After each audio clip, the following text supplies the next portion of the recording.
when you made this film, did you keep the Indian as well as a Western audience in mind, or did you have a certain target that you were catering to? No, I don't keep an audience in mind when I'm making the film or when I'm writing it. I wanted to make a film that I would enjoy watching, and that was important. I didn't want to make a film where I was going to fall asleep in the middle of the screening.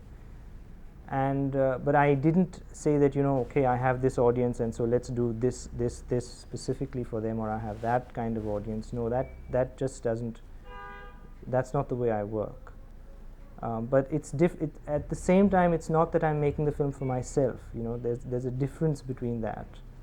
I want people to see the film, but I'm not making it for them. And I don't think audiences like that. Audiences are intelligent. They're intelligent people. They don't like to be sort of spoon-fed things and things made specifically for them. They're also intelligent. They want to use their mind and they want to kind of. Tell us a little about the film, a little about the storyline of the film. It's about a young boy who finishes university.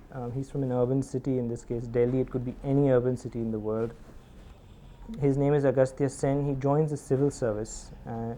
And he's familiar with life in a big urban city. He's English speaking, English thinking, as we call him. He's grown up on a diet of Bob Dylan, rock, jazz, Western literature. And his entire cultural baggage is Western.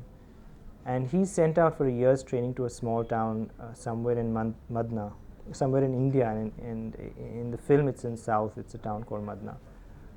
And it's about the year that he spends, the experiences of his coming of age, the people that he meets. And it's really a witty, humorous look at what it means to grow up in India in the 90s.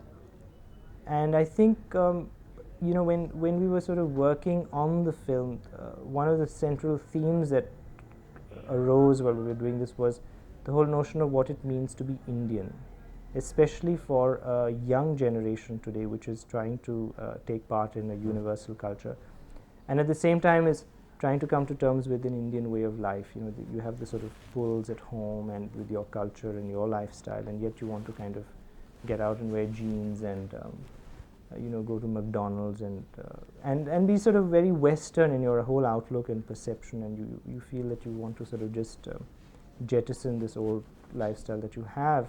And obviously it creates a lot of tensions within you. And I think that's one of the themes in the film which also drew me to it. Now, your film has been selected for the International Film Festival. What do you think is the reason for the selection of this film?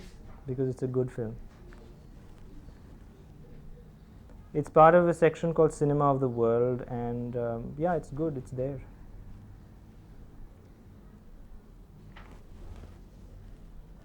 Now, from documentaries you came to feature films.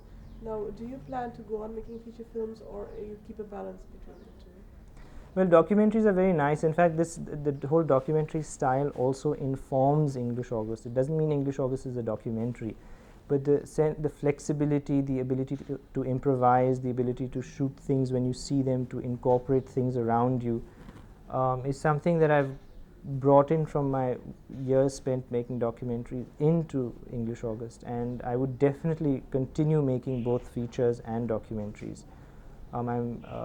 So I don't see it as being a distinction. I don't sort of see the two as separate worlds.